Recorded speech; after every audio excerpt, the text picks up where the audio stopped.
బంగ్లాదేశ్ నుండి ఇక్కడికి వచ్చిన ఒక అమ్మాయి ఇక్కడ ఒక అబ్బాయిని పెళ్లి చేసుకుని క్రమంగా తన కుటుంబాల్లో ఉన్నటువంటి వాళ్ళందరినీ ఇక్కడికి తీసుకొచ్చేసి వాళ్ళందరికీ ఇక్కడ ఆధార్ కార్డులు ఇప్పించేసి ఎంత గేమ్ నడిపింది అన్నటువంటి విషయం ఇప్పుడు తేలింది. అది కూడా అనుకోకుండా ఒక ఈ వ్యవహారాల వల్ల బయటపడినటువంటి ఉదంతం సంచలనం సృష్టించింది. ఇది జరిగింది ఎక్కడయ్యా అంటే ఖమ్మం జిల్లాలో. వాస్తవంగా పశ్చిమ బెంగాల్ నుంచి బాల కార్మికులను తీసుకొచ్చి పనులు చేస్తున్నటువంటి నేపథ్యంలో ఇక్కడ పోలీసులు ఆపరేషన్ స్మైల్ అంటూ చిన్నపిల్లల్ని కాపాడేటటువంటి పని కేంద్ర ప్రభుత్వం ఇచ్చినటువంటి నిబంధనలో భాగంగా పట్టుకుంటే అలా పట్టుకున్నటువంటి సెంటరింగ్ పనులు బలవంతంగా పిల్లలతో చేపిస్తున్నారంటూ ఆ సెంటరింగ్ చేసే వాళ్ళని పట్టుకుని ఎక్కడ వాళ్ళు మీరు ఏంటి అంటే నిజానంగా బయటపడింది బంగ్లాదేశ్ నుంచి వచ్చిన వాళ్ళు అన్నది. ఈ వ్యవహారం చూడండి, భలే సంచలనాత్మకమైనటువంటి అంశం.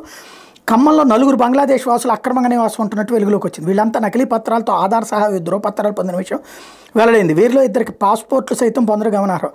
ఆ 4 నిందితులని పోలీసులు అదుపులోకి తీసుకున్నారు. ఖమ్మం పోలీస్ కమిషనర్ సునీల్ దత్ చెప్పిన వివరాల ప్రకారం మొహమ్మద్ నూర్ నబీ, షేక్ నూర్ నబీ 32 ఏళ్ళు, మొహమ్మద్ సాగర్, బోడ సాగర్, షేక్ జమీర్, మహమ్మద్ జమీర్, అట్లాగే మహమ్మద్ అమీనూర్ మండల్ 26 ఏళ్ళు.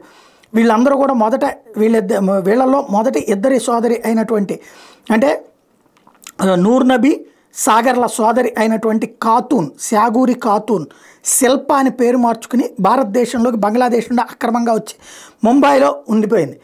అక్కడ ఖమ్మం నివాసి బోడరాములతో సహజీవనం చేసింది. వీళ్ళకు బాబు పుట్టాడు. ఆ తర్వాత శిల్ప బంగ్లాదేశ్ వెళ్ళి తన సోదరులైన నూర్ నబీని, మొహమ్మద్ సాగర్ని వెంటబెట్టుకొచ్చింది.